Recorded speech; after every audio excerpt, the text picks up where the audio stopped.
시청자 여러분 안녕하십니까? 요새 MBC 토크쇼 뉴스앤이슈 김주입니다. 올해도 다사다난했던 한 해였습니다. 코로나 3년차에 가중되는 경제난에 대선, 지방선거 등 다양한 분야에서 굵직한 이슈들이 많았는데요. 오늘 이 시간 현재 시점의 시각으로 올 한 해 지역을 뜨겁게 달궜던 주요 이슈들을 살펴보고 정리하는 시간 마련했습니다. 오늘 두 분 나오셨습니다. 김석 순천 YMCA 사무총장 오셨습니다. 네, 안녕하십니까. 네, 문영철 여수문화방송 보도기자 나오셨습니다. 네, 안녕하십니까. 네, 올해도 일주일밖에 남지 않았는데 한 해 잘 마무리하고 계십니까? 네, 그렇습니다. YMCA를 비롯한 NGO들은 한 해를 마무리하면서 송년회나 이런 것들 막 쫓아다니느라고 바쁘기도 하고, 또 한편으로 그 곳간을 채워야 되는, 그러니까 후원금을 막 모집하러 다녀야 되거든요. 그런 것 때문에 바쁘긴 하지만 올해는 되게 다사다난했던 한 해여가지고 그걸 마무리하는데도 조금 시간이 좀 걸리는 것 같습니다. 연말 송년회 자리 많으신 것 같은데 건강 잘 챙기시기 바랍니다. 네. 우리 문영철 차장도 연말에 일에 펴묻혀서 하는 것 같은데 어때? 좀 여유는 찾으셨어요? 이제 10대 뉴스 정리하다 보니까 진짜 지역에 많은 일이 있었고 또 바쁘게 지냈구나라는 걸 다시 한번 느꼈습니다. 네. 좋습니다. 이제 본격적인 내용으로 들어가서 2022년 올 한 해 전남 동북권의 가장 큰 이슈라고 할 수 있겠죠. 여순사건 특별법 시행과 과제에 대해서 말씀 나눠보도록 하겠습니다. 여순사건 특별법은 지난해 제정돼 올해 본격적으로 시행에 들어갔는데요. 올해 74년 만에 정부 주최로 추념식도 개최가 됐었고요. 네. 지역적으로도 의미가 클 것 같아요. 맞습니다. 네. 이 지역의 염원이었던 여순사건 특별법이 지난해 6월 제정됐었죠. 이후 시행령 제정 등 관련 절차를 거쳐서 6개월 뒤인 올해 1월 22일부터 특별법이 시행됐고, 이에 따라 사건 발생 74년 만에 진상규명과 희생자 명예회복 작업도 첫 발을 내딛게 됐습니다. 아직 제도적으로 보완해야 될 부분도 많고 풀어야 할 과제도 많지만 유족들은 물론 지역사회 전체가 간절하게 바라던 내용이어서 올해 10대 뉴스 가운데 가장 먼저 소개를 해드리게 됐습니다. 먼저 올 한 해 진행됐던 내용 간단하게 정리를 해드리면요. 이 특별법에 따라서 국무총리를 위원장으로 하는 진상규명위원회가 출범을 했고, 또 전라남도 차원에서도 김영록 지사를 위원장으로 한 실무위원회가 본격적인 활동에 들어갔습니다. 법 시행과 동시에 피해자 신고 접수도 시작이 됐었는데 지금까지 약 4,600여 건이 접수가 됐고요. 지난 10월에는 실무위원회와 중앙위원회 심사를 거쳐서 희생자 45명과 유족 214명이 첫 여순사건 피해자로 공식 인정을 받았었습니다. 또 최근에는 또 다른 희생자들이 실무위원회를 통과해서 지금 중앙위원회 심사를 앞두고 있는 상황이고요. 네. 아마 연말까지 110여 명 정도가 공식적인 여순사건 희생자로 인정받을 수 있지 않을까, 이런 예측이 좀 나오고 있습니다. 이 특별법이 시행되면서 추념식에도 변화가 있었는데요. 그동안은 지자체 차원에서 추념식을 진행했지만 올해는 특별법 시행으로 정부가 주관하는 첫 합동 추념식이 지난 10월 광양에서 진행됐습니다. 그리고 그동안은 정부 관계자가 참석하지 않았는데 네. 올해 같은 경우는 행정안전부 장관이 참석한 것도 이 특별법 시행에 따른 변화라고 할 수 있겠습니다. 네, 이렇게 여순사건 특별법 진상규명 신고 기한이 다음 달 20일까지 있죠. 네, 그렇습니다. 예, 진상규명, 희생자 명예회복 등 이렇게 활발한 이런 진상규명 작업들이 진행이 되고 있는 것 같은데 벌써부터 특별법 개정의 필요성이 제기가 되고 있어요. 어떤 네네. 부분이 특히 앞으로 더 보완돼야 될까요? 일단 우선은 여순사건 특별법이 개정되고 나서 지금 계속 신고를 받고 있는데 생각보다 신고가 그렇게 많이 들어오고 있지 않습니다. 그러니까 특별법에 가지고 있는 여러 가지 중요한 목적 중에 하나는 진상규명, 진실보고서가 제일 중요하거든요. 그렇게 하려면 이제 희생자들, 유족들이 좀 신고가 좀 잇따라야 되는데 아무래도 이번에 대통령 선거 있으면 정권도 좀 바뀌고 그런 어떤 변수들이 좀 있었던 걸로 보여지고요. 근데 이제 앞서 말씀하셨던 것처럼 제주 4.3 사건과 쌍둥이 사건이라고 봐야 되잖아요. 제주 4.3 사건 특별법이 20년 동안 만들어진 가운데서 7번의 개정이 있었습니다. 네. 그러니까 무슨 뜻이냐면 이미 그 특별법을 만들어지면서부터 실무위원회가 상조하고 있던 상임이사를 두고 있지 않은 문제나 조사기관에 대한 부족에 대한 문제나 그다음에 1차적으로 진실화해위원회에서 이미 여순사건 유족으로 희생자로 지정했던 사람들을 또 별도의 조사 없이 유족으로 인정하는 문제랄지 이런 법적 처리에 문제가 있는 것들에 대한 개정들이 계속 촉구되어 왔었거든요. 다만 이제 여순특별법이 제정되고 나서 바로 개정을 촉구하는 것보다는 무엇보다 중요하게 이 여순 사건에 대한 대중화 그리고 국민성을 좀 확보하는 것이 좀 필요하지 않겠냐라고 하는 유족들 그리고 희생자들 시민사회에 좀 나름대로의 암묵적 좀 합의가 좀 있었던 것 같고 이와 관련해서 어쨌든 이번에 국회의원 12명이 관련된 법을 좀 개정하면서 재산상의 피해 문제나 그다음에 유족에 드릴 수 있는 생활지원금 지급에 대한 문제나 진압위가 결정한 여순사건 피해자에 대한 위원회 직권으로 피해자로 인정하는 문제나 그리고 이런 것들에 대한 특별재심과 법무부 장관의 직권재심 등을 주요 내용으로 하는 법을 지금 현재 개정 중에 있거든요.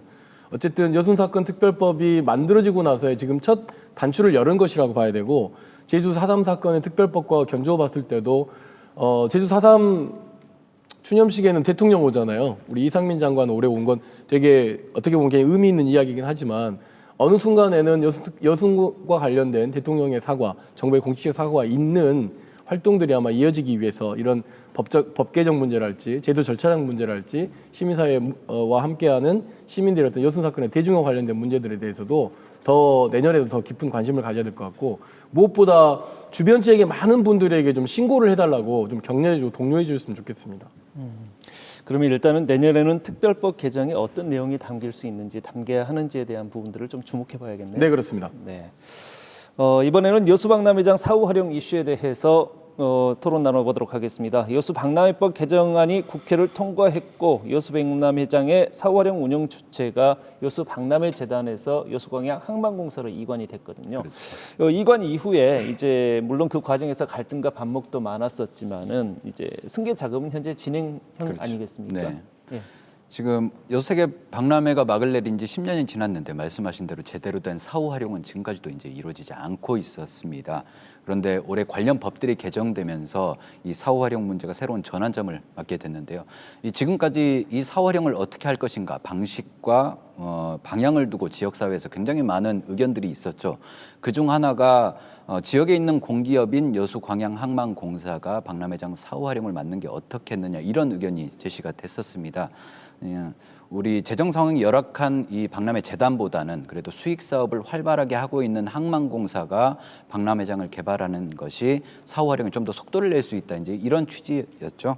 이를 위해서 지난해 4월에 주철현 국회의원이 항만공사법 개정안 그리고 박람회장 사후 활용 특별법 개정안을 발의했고 1년 6개월이 지난 올해 10월에 관련 법들이 개정안들이 국회 문턱을 넘게 되면서 10년 만에 박람회장 사후 활용이 출발선에 서게 됐습니다. 이 개정안은 내년 4월부터 시행이 되는데 아까 말씀하신 대로 남은 기간 동안 이 현재 있는 박람회 재단의 인력과 재산 이런 것을 항만공사로 이관하는 작업이 필요하기 때문에 지난달 해수부, 항만공사 등이 참여하는 이관위원회가 구성돼서 첫 번째 회의를 가졌고요. 지금 현재 세부적인 내용을 조율하고 있는 상태입니다. 이 논의의 핵심은 이 정부에 상환해야 할 3,700억 원대 정부 선투자금인데 현재 항만공사의 부채가 약 3,100억 원 정도 있어요.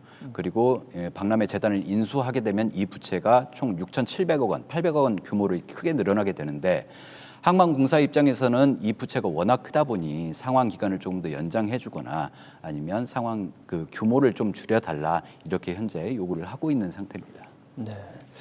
이제 여수 박람회장의 이제 박람회 정신을 살리고 그다음에 관광 활성화라는 이 두 마리 토끼를 다 잡을 수 있는 효과적인 방안들이 좀 마련될 수 있기를 기대해 보겠습니다.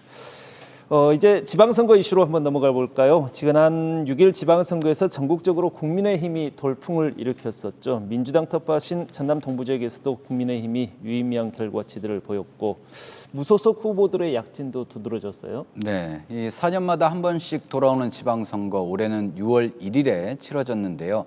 이변도 많았고 또 공천권을 둘러싼 잡음과 분열도 심각했던 선거였습니다. 먼저 지자체장 선거 결과부터 간단하게 정리를 한번 해보면요. 여수에서는 총 4명의 후보가 시장 선거에 뛰어들었고 민주당 정기명 후보가 72%의 압도적인 득표율로 시장에 당선됐습니다.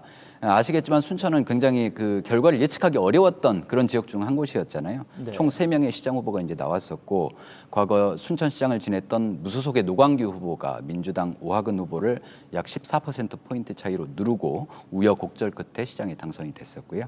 광양에서도 과거 국회의원을 지냈던 정인화 후보가 민주당 김재무 후보를 약 14%포인트 차이로 누르고 이변을 또 만들어냈습니다.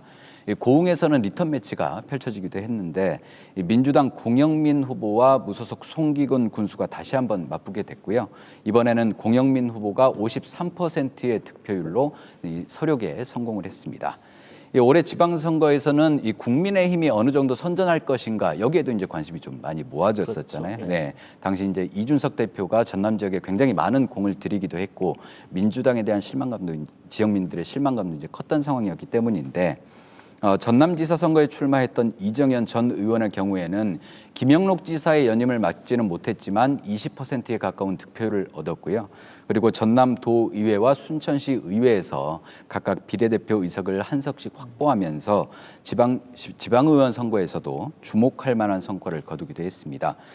지방선거는 끝났고 다음 선거는 2024년 4월 10일에 치러지는 총선인데요. 이 여수 같은 경우는 인구가 계속 이제 줄다 보니까 현재 2석의 국회의원 의석수를 그대로 가져갈 수 있느냐. 그리고 순천 같은 경우는 지난 총선에서 일부 지역이 분구가 됐지 않습니까? 그래서 지역사회 요구대로 다시 그 선거구가 환원될 수 있겠느냐라는 게 관심사로 떠오를 것 같습니다. 일단 내년에 가장 저희들이 집중해서 볼 부분은 선거구 획정 분야일 그렇죠. 수 있겠네요. 네, 그러면요. 네, 네네.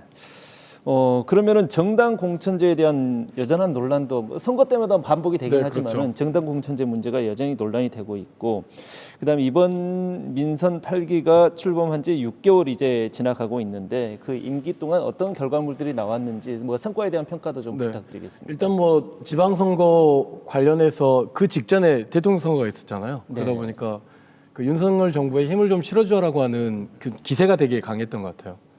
이제 그러면서 전남 지역에 있었던 그 선거 결과를 놓고 보면 문영철 기자님께서 잘 정리해 주시긴 하셨지만 어쨌든 일을 잘할 수 있는 사람을 좀 뽑아야 되지 않느냐라고 하는 분위기가 있었고, 그다음에 이제 민주당의 정당 공천과 관련된 경선 과정에서의 잡음이 그대로 선거 결과로 드러난 것 같습니다. 될 사람이 돼야 되는데 그렇지 못하면서 결과가 뒤집어지면서 무소속 후보가 당선되는 경우들도 되게 많았던 걸로 보여지고요. 그러면서 그건 이제 정당 내부의 민주주의와 관련된 문제이기 때문에 우리가 좀 관장이 좀 상당히 어렵지만, 시민들과 함께 MBC가 시민이 말하는 대로 가는 프로젝트를 통해서 어쨌든 그 정책 공약을 제안하고 좀 제출했지 않습니까? 그 결과대로 이번에 그 최근 100일을 앞두고 여수, 순천, 광양 모두에게 100일 정책 공약을 저희가 받아봤는데, 공이 여수, 순천, 광양 모든 시장들이 정책 공약에 대한 답변서를 보내왔는데, 그 중에서는 뭐 순천에서 보내준 그 답변서들이 대단히 좀 계획적이고 조금 좀 내용이 있었다고 보여지고요.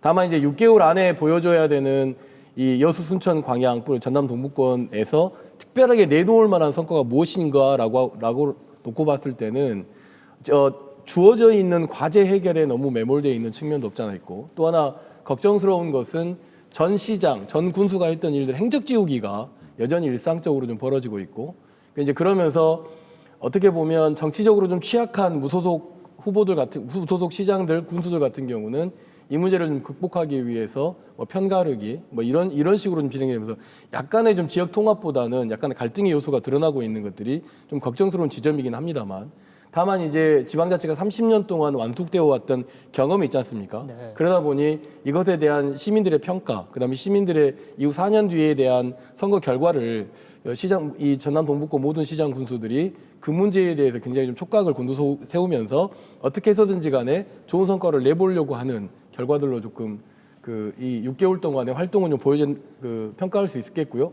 다만 이제 내년 2023년을 앞두고 각 모든 지역에서 예산 통과가 되고 지금 그런 과정이 있지 않습니까? 근데 뚜렷하게 어떤 시민 참여나 시민 민주주의나 이런 공간은 좀 보이지 않고, 대체적으로 개발 또는 뭐 박람회, 굉장히 중요한 메가 이벤트를 좀 집중적으로 계획하고 있는 것들은 여전히 예전 지방자치의 모습을 그대로 보여주고 있다라고 평가할 수 있을 것 같습니다. 네.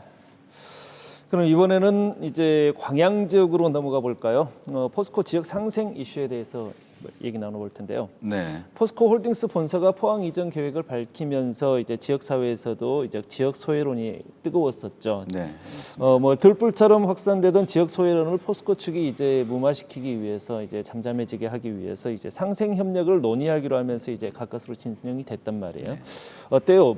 이 상생협력협의회에서 유의미한 결과들이 도출이 됐습니까? 지금 현재? 지금 올 한 해 뭐 광양 지역에서 가장 뜨거웠던 이슈가 뭐냐 하면 이제 바로 이 문제일 텐데 올해 초에 이제 포스코 그룹이 창립 54년 만에 지주회사 체제로 전환하면서 포스코 홀딩스가 출범을 했고 이 말씀하신 대로 포스코 홀딩스 본사를 포항에 두기로 결정하면서 그러면 광양을 홀대하는 것 아니냐 이제 이런 반발이 크게 일기 시작했죠.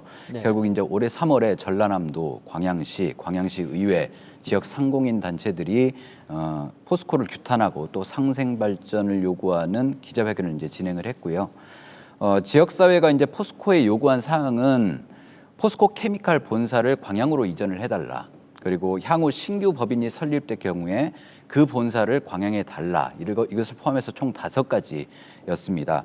최근 7달 만에 이제 3차 회의가 열렸는데 방금 말씀드린 그 2가지 사안에 대해서는 합의점을 여전히 찾지 못하고 있는데요. 네. 포스코의 입장은 이렇습니다. 그 포스코 케미칼의 본사를 광양으로 옮겨오는 것은 포항 지역의 반발이 예상되고 또 노조와의 협의가 필요하고 그다음에 직원들의 거주지 이전 문제가 발생할 수 있기 때문에 사실상 불가능하다. 또 향후 신규 법인의 본사를 광양에 두는 것 역시 본사를 어디에 둘지는 경영상의 여러 여건을 고려해서 결정해야 될 문제이기 때문에 이걸 지역사회에 약속하기 어렵다. 이제 이런 입장입니다. 이에 대해서 시민단체나 상공인 단체 같은 경우는 지역사회가 제안한 내용을 포스코가 수용을 할 수가 없다면 실현 가능한 대안을 좀 제시를 해달라. 이런 거고요. 결국 내년 2월에 다시 4차 회의를 열어서 관련 내용을 논의하기로 했고요. 지금과 같은 상황에서는 진척되기가 되게 어렵기 때문에 포스코가 전향적 입장을 좀 보여야 되지 않겠냐 이런 여론들이 지역사회에 확산이 돼 있는 상태입니다. 지역사회가 요구하고 있는 가장 2가지 큰 핵심 의제 중에 하나가 이제 그 영역이었는데 결국에는 지금 포스코 쪽에서 어렵다는 네. 입장을 받은 거나요? 네. 그러면요. 앞으로 이 부분에 대해서 지자체의 역할도 꽤 많이 중요할 것 같습니다. 그렇습니다. 예. 이제 경기 침체로 인해서 지역 부동산 업계도 올해 직격탄을 맞았습니다. 조정 지역에서는 해제됐지만 집값 하락은 여전하고 미분양도 지금 지역에서 속출하고 있죠. 그렇죠. 요즘 이제 많은 분들이 체감하고 있는 그런 상황인데 부동산 가격 하락도 이제 올해 10대 뉴스에 포함됐고요. 잘 아시겠지만 여수, 순천, 광양이 조정 대상 지역으로 지정된 게 2020년 12월이었습니다. 당시에는 지역 부동산 시장이 급격하게 달아오르다 보니 집값도 굉장히 빠르게 치솟고 특히 이제 분양권 같은 경우는 억대 프리미엄이 붙어서 거래가 됐기도 했고 네. 이에 따라서 다운 거래 같은 불법 행위도 굉장히 성행했잖아요. 그런데 세계적인 경기 침체와 러시아 우크라이나 사태 또 인플레이션에 따른 금리 인상 여러 요인들이 겹치면서 부동산 시장이 급격하게 위축이 됐고 지역의 부동산 열기가 식다 보니 여수, 순천, 광양도 올해 6월에 조정 대상 지역에서 해제됐습니다. 하지만 그 이후에도 이제 집값 하락은 계속되고 있는 상태인데요. 뭐 일례로 여수에서 거래가 가장 많이 있었던 여수 웅천지구 모 아파트의 경우에는 네. 2020년 말에 약 뭐 4억 후반대에서 뭐 5억 원 가까이도 거래가 됐는데 최근에 거래된 걸 보니까 3억 중반에서 심지어 3억 초반까지 이렇게 떨어진 상황이고 그리고 분양권 같은 경우도 속칭 이제 마이너스 피라고 하죠. 저희가 분양 받았던 금액보다 많게는 4천만 원까지 손해를 보고 내놓는 그리고 그마저도 거래가 되지 않는 이런 상황이 발생하고 있고 특히 이제 광양 지역 같은 경우는 최근 몇 년 사이에 아파트 공급 물량이 워낙 많다 보니까 이런 현상이 이제 확연하게 나타나고 있는데 여기에 더해서 이제 신규 분양도 되지 않다 보니까 최근에는 시행사가 아파트 건립을 연기하거나 뭐 취소하거나 이런 상황까지 지금 발생하고 있는 상태입니다. 네. 그러면 순천 지역 같은 경우는 부동산 난개발 인허가에 대한 잡음들이 꽤 많아요. 지금 네, 현재도 그렇습니다. 많이 들리고 있는 것 같은데. 네네. 그 한 5년 전부터 사실은 도대체 왜 순천시에 이렇게 아파트가 우후죽순으로 들어섰느냐라고 하는 문제 제기가 있었죠. 이제 그것이 이제 그 도시공원 일몰제와 무관치 않은데 이런 과정에서 이제 망북지구 민간공원 조성 특례 사업이 지난 1일 날 대법원에서 환경 영향평가 무효 판결로 사업 추진이 이제 무산되었습니다. 네. 그 반대편에 있는 삼산지구도 거의 똑같은 방식으로 추진되어 왔었는데 문제는 뭐냐면 환경 영향 평가를 받아야 되는데 소규모 환경 영향 평가를 순천시가 공원개발하면서 내줘버린 거기 때문에 이게 특혜 아니냐 그러면서 이제 지주들이나 주민들이 소송을 걸었는데 주민들이 승소를 해버렸어요. 망북지구 같은 경우는 이미 이제 삽을 뜨지 않았기 때문에 그렇다 치더라도 삼산지구는 거의 지금 현재 준공을 앞두고 있는 상황이거든요. 이런 게 굉장히 지금 현재 논란이 좀 되게 많을 것 같고 아마 이 문제는 쉽게 가라앉지 않을 것 같습니다. 특혜와 관련된 문제들도 있고 그렇기 때문에 이후 뭐 수사나 이런 것들로 이어질 전망도 좀 커져 보이고요. 또 하나 그것뿐만 아니라 동천 주변에 아파트가 세워진다거나 이런 굉장히 난개발과 관련된 문제들에 대해서 책임을 물어야 되는 거 아니냐라고 하는 시민들의 원성이 지금 현재 자자한 가운데서 문영철 기자 이야기하신 것처럼 아파트 그동안은 이 아파트가 그래도 나름대로 집값도 올라가고 나름대로 굉장히 선망의 대상이었지만 이제 골칫거리가 될 대상이 그 가능성이 상당히 높아져 있어서 이 문제를 굉장히 순천시가 어떻게 처리하느냐가 2023년에 굉장히 중요한 관건이 될 것 같습니다. 네, 여수에서는 산단 안전사고가 계속 반복이 되고 있습니다. 뭐 조성 반세기가 넘어서 노후화된 여수 산단에서 이제 사고가 발생하고 있는 건데요. 뭐 죽음의 화약고라는 오명까지 받고 있죠. 뭐 제 기억으로도 올해 여수 산단 내에서 산단 안전사고가 끊임없이 발생을 했던 것으로 기억을 하고 있는데 네. 올해 안전사고는 구체적으로 얼마나 발생을 했고 또 피해 규모가 또 어느 정도나 되는 겁니까? 저희가 이제 매년 연말마다 10대 뉴스 이제 선정하면 빠지지 않고 포함되는 게 바로 이 산단 안전사고 사고죠. 문제 네. 이건데 올해도 말씀하신 것처럼 안전사고 때문에 노동자들이 다치거나 숨지는 사고가 굉장히 많이 발생했고요. 우선 지난 2월이었죠. 여수 국가산단에 있는 여천 NCC 네. 3공장에서 열 교환기 시험 가동 도중에 폭발 사고가 발생해서 4명이 숨지고 4명이 다치는 사고가 발생했고 8개월이 지난 올해 10월에도 이 여천 NCC에서 화재가 발생해서 5명이 부상을 입었습니다.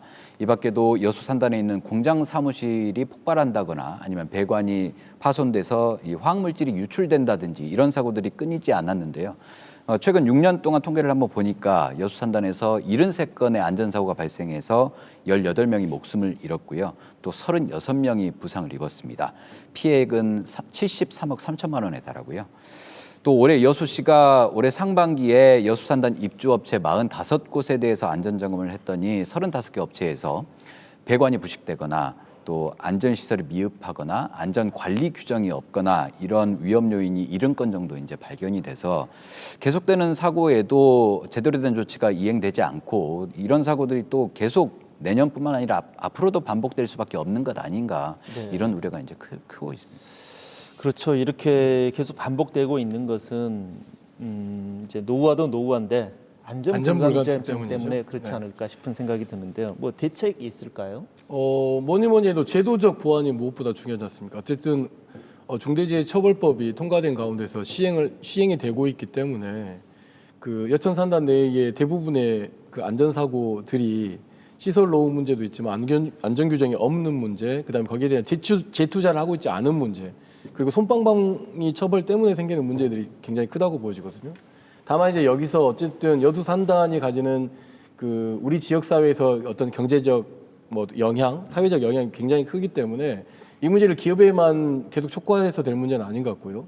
오랫동안 여수 산단 같은 경우는 시민사회 거버넌스를 통해서 이 문제 들여다보고 있지만 계속돼서 뭐 오염 관련된 문제랄지 뭐 이런 안전사고 계속 벌어지고 있는 문제를 좀 더 거버넌스의 틀을 좀 더 강화하는 문제. 그래서 나름대로 어떤 시민조사관이랄지 이런 어떤 좀 그 여수 산단 내의 기업들이 문호를 열어야 이 안전 문제가 규정과 제도 이전에라도 서로 거버넌스 협력 관계에서 좀 해결될 수 있지 않을까 싶고, 다만 이제 걱정스러운 것은 중대재해처벌법과 관련해서 지금 정부 차원에서 일정 부분 좀 손을 보려고 하는 경향이 좀 있지 않습니까? 이제 그런 과정들이 우리 지역에서 굉장히 어떻게 보면 화약고라고 볼 수 있는 여수 산단뿐만 아니라 뭐 광양 산단의 사고들이 혹여라도 더 반복되는 일이 안 되도록 어떤 정치하는 사람들, 그다음에 시장님들, 행정하는 사람들이 이 문제를 좀 잘 들여다볼 필요가 있을 것 같습니다. 네, 올해 지역민들이 자부심을 느낄 수 있었던 커다란 이슈 중에 하나가 공우주센터의 누리호 2차 발사 성공 아니겠습니까? 지난 6월이었죠. 우리 기술로 독자 개발한 한국형 우주 발사체, 그러니까 누리호가 2차 발사에 성공을 했는데요. 인공위성을 궤도에 안착시키는 데까지도 성공을 했단 말입니다. 우리나라도 이제 관련 클러스터 구축 등 발사체 기술을 이제 산업화할 수 있는 길이 열렸다라는 측면에서 굉장히 좀 유의미하게 받아들여지고 있는데 뭐 어떻습니까? 일단 그 광경을 본 모든 국민들뿐만 아니라 전 세계의 뭐 항공과 관련된 연구진들은 대단히 놀라웠다라고 하는 외신과 국내 보도가 잇따르지 않습니까? 근데 이게 2010년 3월경에 우리가 한국형 발사체 개발 사업을 착수한 이후에 12년 3개월 만에 결실이고 그다음에 1993년도에 이 사업을 시작하면서는 한 세대가 지나서 이룬 결실인데 그 결실의 성과가 이제 너무 높아서 정부 차원에서도 어쨌든 국내 기술로 이루어진 이것에 대한 산업적 확산, 이 기술을 어떻게 하면 산업으로 확산할 것이냐에 대한 고민이 좀 깊어지고 있는 가운데서 2027년까지 어떤 위성 탐사를 통해서 달 착륙까지 하겠다. 2045년은 화성에 가겠다라고 하는 어떤 나름대로 원대한 계획을 가지고 있는 상황인 것 같고요. 그다음에 고흥도 발빠르게 고흥 그 누리호 발사체 주변에 있는 관광과 이 문제를 넘어서서 어떤 우주항공 관광 산업에 대한 문제로 고흥 지역에 나름대로 중요한 클러스터를 만들기 오래전에부터 노력했지만 좀 더 좀 구체화되고 있는 것 같아요. 전국 최대 비행시험 공역을 좀 보유하고 있기 때문에 항공센터가 여기에 따른 드론 특화지대를 만들겠다. 고흥만 예, 이론이죠. 그렇죠. 예, 예. 이 이론에 이런 어떤 특화된 산업들을 만들어줌으로 인해서 공이 겪고 있는 여러 가지의 문제들도 좀 해소되면서 국가 차원의 항공 산업도 좀 확산하고 발전시키는 계기가 될 좀 준비들을 하고 있는데 문제는 이 고흥에서 발사됐던 이 누리호 발사 이후에 항공우주원과 관련된 내부의 결실은 그렇게 좀 다져지고 있지 않은 것 같습니다. 되게 내부적으로 대단히 좀 현재 좀 소란스러운 상태이고 인사와 관련해서 그다음에 이 누리호 발사와 관련됐던 팀들이 무려 뭐 다 16개 팀이 해체되기도 하고 굉장히 좀 논란이 좀 현재 좀 많은 것들이 좀 국민들이 좀 걱정이 되고 있는데 이건 사실상 그 많은 보도들이나 그 내용들이 나오고 있지 않아서 원래 이 원대한 꿈들이 현장 고흥 내에서 그리고 국가 차원의 우주항공 산업을 발전할 수 있을지에 대한 문제는 조금 더 좀 들여다볼 필요가 있지 않을까 싶습니다. 발사체 본부 개편과 관련된 내용인 거죠?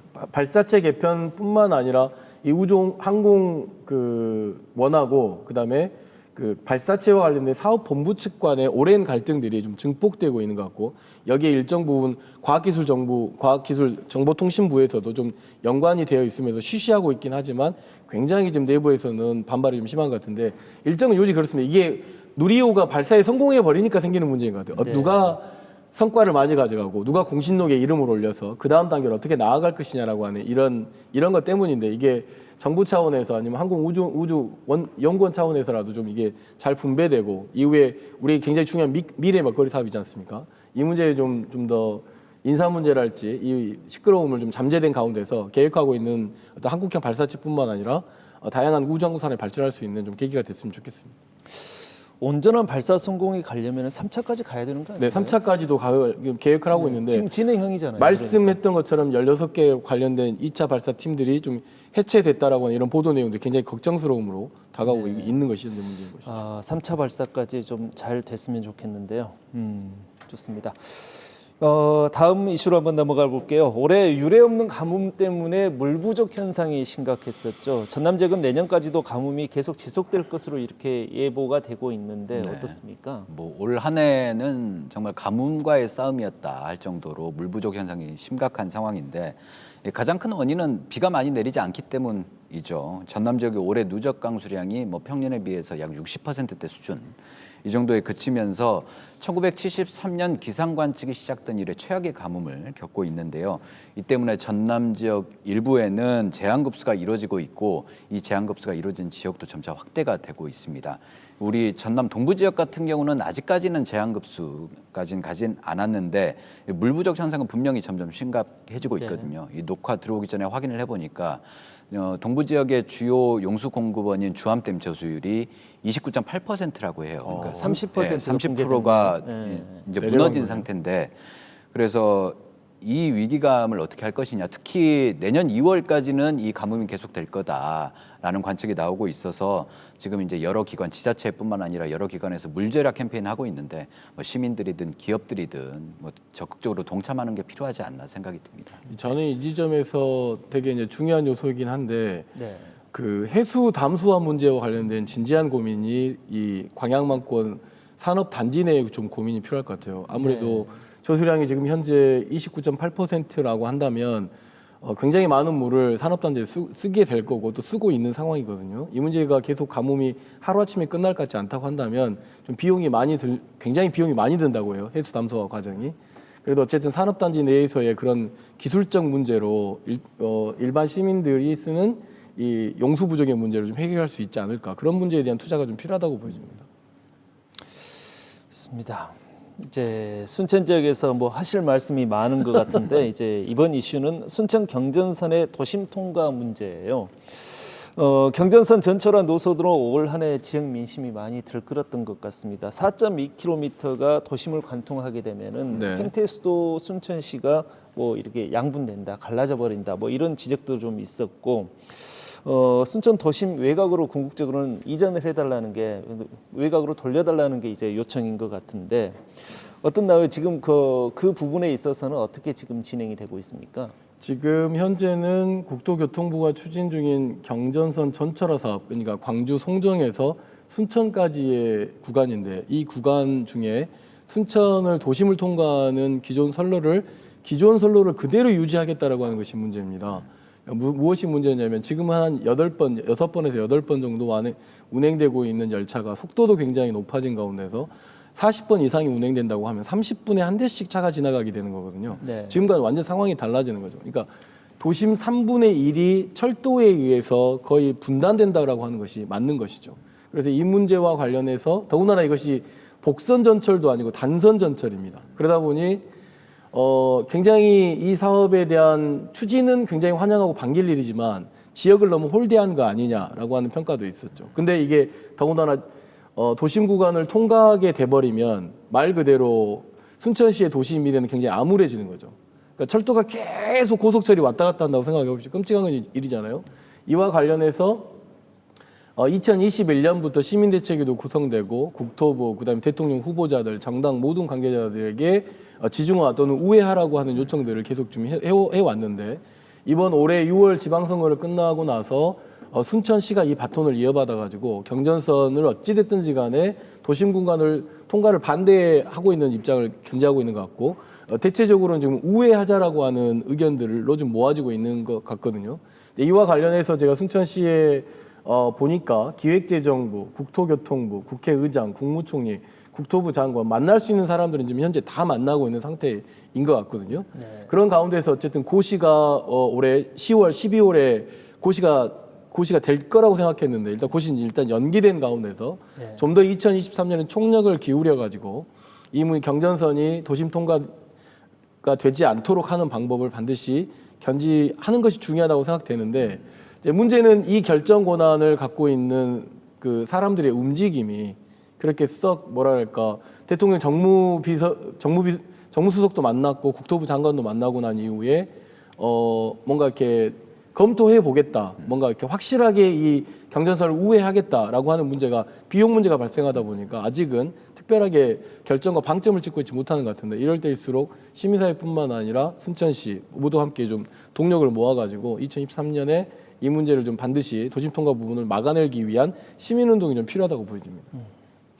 지역구 국회의원이죠. 서병철 의원께서도 이제 이 이슈와 관련해서 이제 대안을 제시하신 것으로 알고 있는데 뭐 합일점을 찾아내는 그런 부분들은 뭐 공통 분모는 지금 없나요? 현재로서는 국토부 자체의 결정은 어쨌든 단선 전철화 기존 선로를 유지한다는 것에서 한 발짝도 물러서고 있지 않고 다만 순천 시민들의 이야기가 무엇인지 알겠다. 그리고 그렇게 되면 순천시에 다소의 그 안전 문제랄지 시민들의 도시계획 문제가 있다는 걸 알겠다 정도. 그래서 그러니 검토를 좀 해보겠다라고 하는 거고 이 중요한 문제를 결정하는 데 있어서 아무래도 순천시장은 대통령이 움직여야 되는 거 아니냐라고 하는 관점에서 지금 그쪽 방향으로 진행하고 있기 때문에 소병철 의원이 적극적으로 국회에서 열심히 활동해 주는 것은 굉장히 좀 유의미한 일이지만 지금 현재로서는 청와대를 움직여야 가능한 일이 아니냐라고 하는 것으로 의견이 좀 수렴되고 있다라고 보실 수 있을 것 같습니다.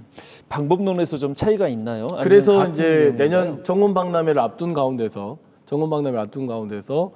정부 유력한 관계자들이 어쨌든 정원박람회에 오지 않겠습니까? 이런 과정을 통해서 어쨌든 문제를 해결해 보겠다라고 하는 건데 굉장히 쉬운 일은 아닙니다. 굉장히 쉬운 일은 아니고요.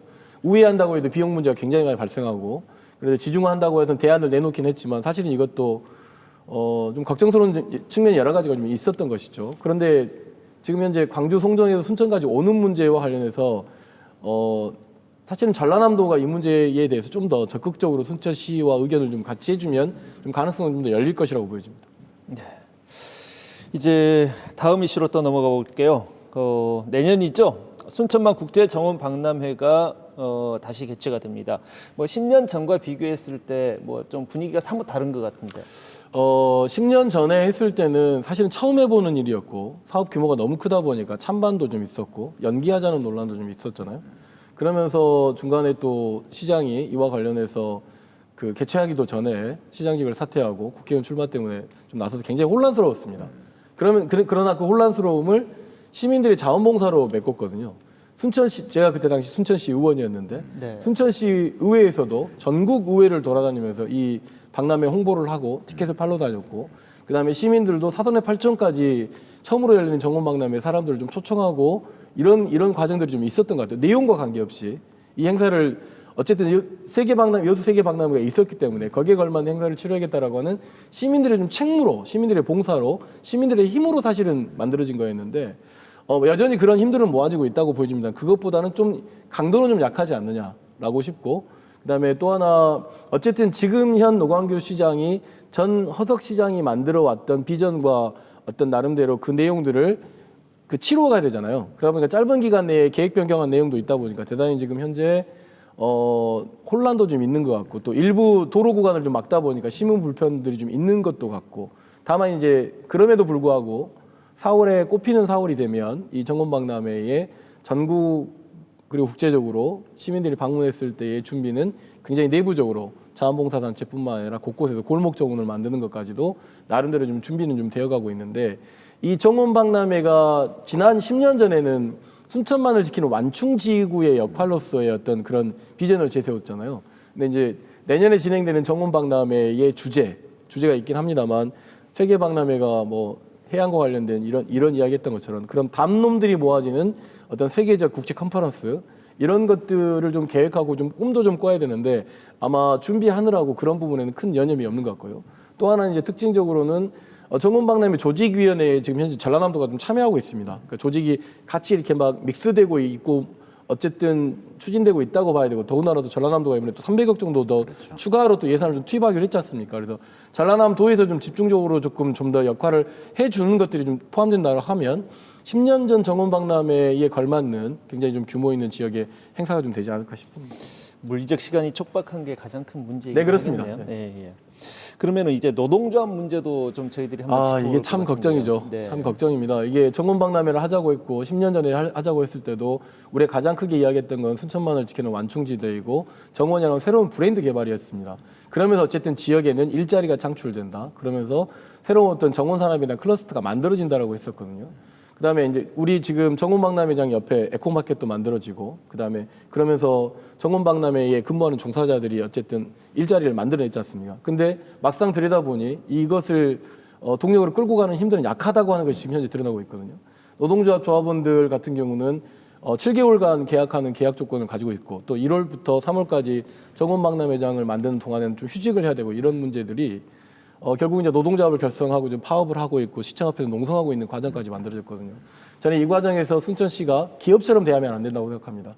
순천시는 어쨌든 행정이고 정치하는 사람이기 때문에 정치가 나름대로의 대안을 만들어내지 못한다 하더라도 어쨌든 이 정원박람회의 과정에서 벌어지는 문제이지 않습니까? 그렇기 때문에 이 노동조합의 문제, 노사 간의 관계로 문제 볼 것이 아니라 정원박람회를 성공시키고, 그다음에 그동안 오랫동안 이어왔던 전문 어떤 인력들을 나름대로 육성하고 형성하면서 새로운 일자리와 산업을 만드는다는 관점에서 이 노동조합의 문제를 좀 들여다봤으면 좋겠다는 말씀을 꼭 드리고 싶습니다. 네, 알겠습니다. 그래서 꼭 좀 해결해 줬으면 좋겠습니다. 해결이 돼야겠죠. 내년 될 거 아니겠습니까? 네. 순천 쪽에 또 하나 이슈를 한번 짚어볼게요. 이제 쓰레기 처리 시설 문제인데요. 이 부분은 뭐 당장 우리 세대의 문제이기도 하지만 미래 세대를 위해서도 이것은 굉장히 중요한 문제인데, 이 문제를 순천시가 어떻게 이제 솔루션을 만들어 가느냐, 그것도 내년에 상당히 좀 거기 유의미하게 저희가 지켜보고 관심 있게 지켜봐야 될 대목가 아닌가 싶어요. 이 문제는 미래의 문제가 아니라 순천시 당면에 불에 떨어진 불입니다. 사실은 노광규 시장에 있을 때 주암 자원순환센터를 만들었거든요. 그러면서 쓰레기를 자원화한다고 했었고 국가가 그걸 지원했었어요. 근데 막상 지나 보니까 4년 만에 이 사업이 거의 중단됐었고 매립제가 포화 상태가 돼버렸단 말입니다. 네. 근데 이 문제, 여기서 제일 중요한 것은 어쨌든 그렇다고 한다면 대안이 지금 현재 없는 상태예요, 순천시가. 그러면서 벌써 4년이 흘러버렸습니다. 허석시장 동의 매립지 관련돼서 매립지 또는 처리시설 장소 선택하느라고 시간이 흘렀거든요. 근데 대체적으로 장소 선택하고 이런 과정들이 길게는 12년, 짧게는 7년 정도 걸립니다. 이 말은 무슨 냐면 갈등이 시작한 해로부터 7년, 12년 걸리거든요. 우리가 4년을 버려버렸어요. 그렇기 때문에 뭐냐면 발등에 떨어진 불이고, 더군다나 노광시장 굉장히 좋은 제안을 했죠. 광역권으로 이 문제를 해결하자라고 했는데, 순천시가 서울보다 1.5배나 큰 면적을 가지고 있는 도시입니다. 순천에서 장소를 못 찾으면 다른 도시에서 찾을 수가 없어요. 그리고 미안하지만 순천시는 발등에 떨어진 불이고 여수나 광양은 발등에 떨어진 불이 아닙니다. 그렇기 때문에 누가 먼저 장소를 이와 관련돼서 대안을 만들어내? 순천시가 만들어요. 남의 이야기처럼 할 이야기가 아닙니다. 그래서 이미 매립장 포화 상태이고 왕지 매립장도 거의 포화 상태인 상태에서 이 문제가 그냥 산업적으로 문제를 굉장히 좋은 아이디어라고 생각합니다. 그러길 바라고요. 그러나 우리한테 지금 당면에 떨어진 발등의 불이기 때문에 매립지 선정과 또는 처리시설에 대한 소각 방식이든 뭐든 빠른 시간 내에 선정되지 않으면 이 문제가 굉장히 향후에 이 당시에 일을 했던 모든 관계자들에게 굉장히 좀 뭐라 그래요, 지탄이 될 가능성이 상당히 높고, 내년 정원박람회 끝나고 난 이후에 이 문제가 만약에 뒤로 미뤄지는 일이 된다고 하면 굉장히 심각한 순천지역사회에서 쓰레기 버릴 곳이 없어지는 심각한 문제가 이루어진다고 보기 때문에, 다시 한번 저희들이 권고안, 공론화위원회도 공고안을 드렸거든요. 쓰레기가 발생하고 운반하고 처리 처분이 단계에 있거든요. 행정처리를 이거에 맞추고, 그 다음에 이와 관련된 처리 처분의 단계 문제는 계속 그 시민들과 만나고 장소를 물색하러 다녀야 되는데, 물론 그러고 있을 것이라고 생각됩니다만, 그런 것들이 빠르게 가시화되어 보여주는 것이 또 순천시장도 공약을 했기 때문에 이 문제를 반드시 가시 성과를 보여내야 됩니다. 2023년에는. 네. 지역 시민사회가 거기와 관련된 이런 솔루션을 제시를 했다는 말씀이신가요? 지난번에 저희가 허석시장에 있을 때 공론화 과정을 통해서 4가지를 좀 제안을 했었습니다. 먼저는 감사해야 된다는 거였고, 그건 넘어가 버렸고요. 제일 끝에 저희가 제안했던 것은 소각 방식이 됐든 매립 방식이 됐든 지금 시대에 걸맞는 방식으로 빠르게 매립지 선정위원회 좀 이제 만들어져 있고요. 선정을 빠르게 좀 추진해라라고 시민사회단체 입장에서는 어떻게 보면 그런 제안을 할 수 없거든요. 근데 그만큼 쓰레기 문제가 심각하기 때문에 빨리 매립장이나 소각 문제를 해결하라고 제안을 좀 한 상태이고, 그것이 그대로 유지되고 있는 가운데 지방선거 끝나고 나서 순천 노광규 시장께서 산업적으로 쓰레기 문제를 들여다봐야 돼 굉장히 좋은 제안을 하셨어요.